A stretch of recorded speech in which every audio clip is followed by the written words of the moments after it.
कहानी की शुरुआत होती है 2008 में, जहां जीरो नाम का एक लड़का उदास घूम रहा था क्योंकि वो हर साल अपना बर्थडे अकेले ही मनाता था। वो खुद ही अपने लिए एक तोहफा खरीदने गया और उसे अपने पिछले जन्मदिन की याद आ गई। उस दिन इसी मॉल में उसे एक सुंदर लड़की मिली थी जो उसे देखकर न जाने क्यों मुस्कुरा रही थी। उसने मॉल से कपड़े चुराए और किसी को पता तक नहीं चला। वो बिना कुछ बोले बस उसकी तरफ देख रही थी जैसे उसे काफी समय से जानती हो। उसने मेन्यू की सारी चीजें ऑर्डर कर दी जिससे जीरो को अपनी जेब काफी हल्की महसूस होने लगी। उस लड़की के किसी भूखे एलियन की तरह खाना ठूसने के बाद जीरो सिर्फ यही सोच रहा था कि अब बिल भरने के लिए उसे कितनी प्लेट्स धोनी पड़ेंगी। उसे तो बिल देखकर हार्ट अटैक ही आने वाला था, लेकिन लड़की ने कहा कि बिल वो संभाल लेगी, वो बस बाहर जाकर उसका इंतजार करे। लेकिन वो तो बिना बिल भरे रेस्टोरेंट से भागती हुई आ रही थी। उसे देखकर जीरो भी उसके साथ भाग लिया। रेस्टोरेंट का मैनेजर भी पैसे वसूलने के लिए उनका पीछा कर रहा था। आखिरकार वो मैनेजर से बच निकले और लड़की ने जीरो को अपनी आंखें बंद करने को कहा। उसने बताया कि वो भविष्य से आई है और वहाँ से चली गई। जब जीरो ने आंखें खोली तो उस अनजान लड़की को वहाँ ना पाकर वो बहुत उदास हो गया। इधर प्रेजेंट में जोरदार बिजली कड़कने लगी जो सड़क पर एक जगह इकट्ठा हो रही थी।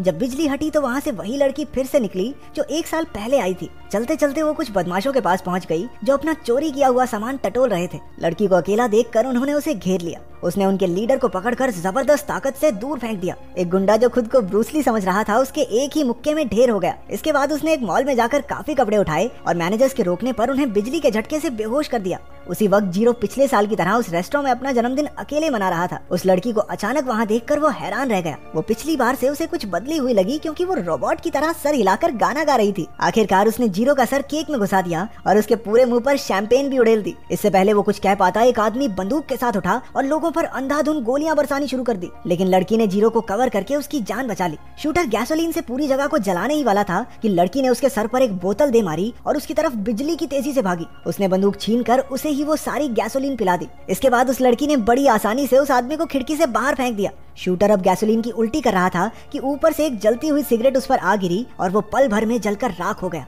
इसके बाद दोनों जीरो के घर पहुंचे और वो फटाफट कमरे से टिश्यू पेपर्स और बिकिनी पोस्टर्स हटाने लगा। तभी लड़की की आंखों से एक अजीब सी रोशनी निकली जिसमें एक बूढ़ा आदमी दिख रहा था। पता चला कि असल में वो लड़की एक एडवांस रोबोट है जिसे भविष्य के जीरो ने खुद को बचाने के लिए भेजा था। बूढ़े जीरो ने वर्तमान समय के जीरो को बताया कि जल्द ही एक बहुत बड़ा हादसा होने वाला है जिससे उसे ये रोबोट ही बचाएगी। असलियत सुनकर जीरो के होश उड़ गए। कुछ देर बाद उसने रोबोट के करीब आने की कोशिश की, लेकिन उससे पहले ही उसने जीरो को बिजली का झटका देकर बेहोश कर दिया। अगले दिन से वो हर पल उसके साथ ही रहने लगी। जब उसे पता चला कि जीरो क्लास के लिए लेट हो रहा है तो वो उसे उठाकर गोली की स्पीड से भागी। वो इतनी तेज थी कि ऐसा लग रहा था मानो सारी दुनिया स्लो मोशन में चल रही हो। अपनी तेजी से उसने जीरो को सही समय पर क्लास में पहुंचा दिया। शाम को जीरो उसे नॉर्मल लड़की बनाकर अपने दोस्तों से मिलवाने ले गया, लेकिन एक पैक पीते ही उस रोबोट की बत्ती गुल हो गई और उसने अपना सर डरावनी फिल्मों की तरह 360 डिग्री घुमाना शुरू कर दिया। जीरो जल्दी से उसे वहाँ से लेकर निकल गया, जबकि उसके दोस्तों को अपनी आंखों पर विश्वास ही नहीं हो रहा था। अगले दिन जीरो काम पर था जब सड़क पर एक ट्रक ड्राइवर ट्रक चलाते हुए सो गया। ट्रक तेजी से एक छोटे बच्चे की तरफ बढ़ ही रहा था, लेकिन ऐन मौके पर उस रोबोट ने बिजली की रफ्तार से जाकर बच्चे को बचा लिया। उसके साथ इतना वक्त बिताने के बाद जीरो उसके प्यार में गिरने लगा। वो उसे अपनी गर्लफ्रेंड की तरह कपड़े पहनाता और कभी कभी उसके करीब जाने की कोशिश भी करता, लेकिन अपनी रोबोट भी सख्त लौंडिया है। लुच्ची हरकतें करने पर वो जीरो को बढ़िया फटके दिया करती, लेकिन इतनी ताकतवर रोबोट गर्लफ्रेंड होने के कई फायदे भी थे। एक दिन जब जीरो के कुछ पैसे बस के नीचे गिर गए तो उसने बस को ही उठा दिया कि कोई नहीं बेबी, आराम से निकाल लो। वो एग्जाम्स के लिए पढ़ाई करने के लिए भी उसकी आंखों में बने प्रोजेक्टर्स का इस्तेमाल करता। इस सब के अलावा जीरो भी उसका पूरा ख्याल रखता था, लेकिन रात के समय वो न जाने कहाँ चली जाती थी। उसके लौटने पर अक्सर उसके चेहरे पर मिट्टी लगी होती थी जो जीरो की समझ से बाहर था। असल में वो रात भर लोगों को हादसों से बचाती फिरती थी। पिछली रात एक बिल्डिंग आग से तबाह हो गई थी, लेकिन किसी की जान नहीं गई क्योंकि उस रोबोट ने सही समय पर पहुंचकर सबकी जान बचा ली। एक दिन उसने जीरो से कहा कि वो एक बार अपने गांव जरूर वापस जाकर आए, क्योंकि भविष्य में बूढ़ा होकर वो वहां ना जाने के लिए बहुत अफसोस महसूस करता था। अपने गांव की बात सुनते ही जीरो फूट फूट कर रोने लगा, क्योंकि बचपन में ही उसका गांव एक जोरदार भूकंप में पूरी तरह तबाह हो गया था। लेकिन रोबोट ने उसे समझाया कि वो भूकंप आने से पहले के समय में भी जा सकते हैं। वो तुरंत गांव के लिए निकल गए और वहां पहुंचकर जीरो ने देखा कि सब एकदम पहले जैसा ही था। उसने छोटे जीरो और अपनी माँ को भी वहाँ देखा। उसे बचपन में खजाने के तौर पर छिपाई हुई एक तस्वीर भी मिली, जिसे देखकर उसकी आंखें भर आई। उसने रोबोट का दिल से शुक्रिया अदा किया। इसके बाद वो वर्तमान समय में लौट आए। अब जीरो सोच रहा था कि क्या रोबोट के दिल में भी उसके लिए प्यार है या ये सब सिर्फ उसी के मन में चल रहा था। अगले दिन उसने टीवी पर देखा कि पुलिस ने एक स्कूल को चारों तरफ से घेर लिया था, क्योंकि वहाँ एक आतंकी ने बच्चों को बंदी बना रखा है। अचानक एक लड़की बिल्डिंग में बेहद तेज रफ्तार से घुसी और उस क्रिमिनल को पकड़कर सीधा खिड़की से बाहर फेंक दिया। पुलिस ने उसे अरेस्ट कर लिया, जिसे देखकर जीरो बहुत खुश हुआ, क्योंकि उसकी गर्लफ्रेंड तो एक सुपर हीरो निकली। अब वो उसके प्यार में लट्टू हो चुका था। वो उसे किस करने लगा, लेकिन रोबोट में फीलिंग्स नाम की कोई चीज ही नहीं थी। वो बेहद दुखी हो गया। वो जान गया था कि रोबोट कभी उसके लिए वैसा महसूस नहीं करेगी जैसा वो उसके लिए करता है। लेकिन प्यार व्यार के सामने लॉजिक चलता कहाँ है। तो वो रोबोट को जेलस फील कराने के लिए एक दूसरी लड़की से इश्क फरमाने लगा, लेकिन इस बात से उस पर कोई असर नहीं हुआ। जब बाहर जाकर उसने उस दूसरी लड़की को किस करने की कोशिश की तो उसने जीरो को जोरदार थप्पड़ दे मारा। ये देखकर रोबोट ने लड़की को उठाया और हवा में घुमाकर पानी में फेंक दिया। इससे जीरो को बहुत गुस्सा आया और वो जोर जोर से उस पर चिल्लाने लगा। अब वो उसी जगह पहुंच गए थे जहां उन्होंने पिछले साल एक दूसरे को अलविदा कहा था। जीरो ने रोबोट से अपनी आंखें बंद करने को कहा और गुस्से में वहां से निकल गया।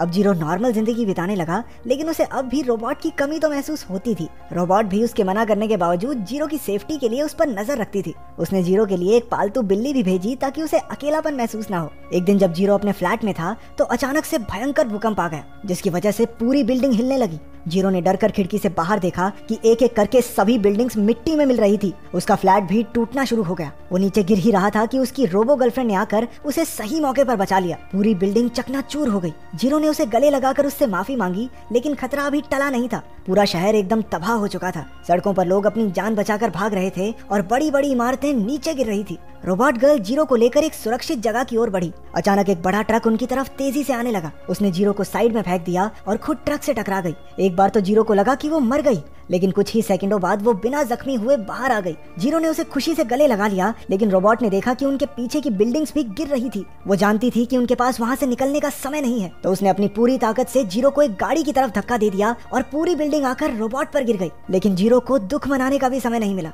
एक बार फिर से जमीन हिलने लगी और धरती बीच से टूट गई।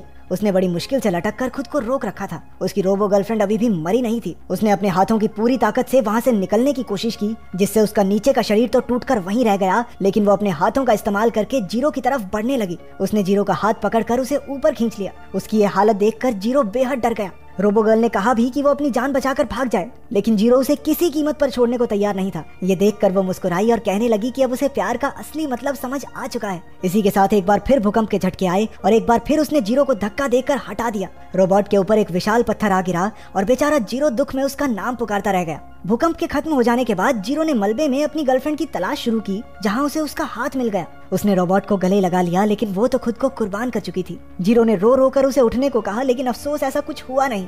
इस घटना के 61 साल बाद हम देखते हैं कि जीरो बहुत बूढ़ा हो चुका है। हमें पता चला कि सालों की रिसर्च के बाद जीरो रोबोट को रिवाइव करके उसकी याददाश्त वापस लाने में कामयाब हो गया था। वो दोनों एक दूसरे से बहुत प्यार करते थे। उन्होंने जीरो का जन्मदिन भी मनाया, जहां एक बार फिर से रोबोट ने उसका सर केक में दे मारा। वो हाथ पकड़कर सूरज को ढलते हुए देख रहे थे कि जीरो ने अपनी आखिरी सांस ली। कई साल बाद एक लड़की किसी म्यूजियम में आई हुई थी, जहां उसने देखा कि हूबहू उसके जैसी दिखने वाली रोबोट वहां रखी गई थी। बोली के दौरान उस लड़की ने सबसे ज्यादा दाम देकर उस रोबोट को खरीद लिया। उसने रोबोट की सभी यादों को देखा, जिससे उसे भी धीरे धीरे जीरो से प्यार हो गया। इसलिए उसने समय में पीछे जाकर जीरो से मिलने का फैसला किया। ये वही लड़की है जिसे हमने कहानी की शुरुआत में देखा था। जीरो को देखते ही वो उसके प्यार में पड़ गई थी, लेकिन कुछ कह नहीं पाई, क्योंकि वो जानती थी कि उसे अपने समय में वापस जाना होगा। उसने जीरो को आंखें बंद करने को कहा था ताकि वो उसके आंसू न देख सके, और वो वहाँ से रोती हुई चली गई। जब जीरो मलबे में रोबोट को ढूंढ रहा था, तब वो उसके पास गई, क्योंकि असल में वो अपनी दुनिया में लौटी ही नहीं थी। अब उसने फैसला कर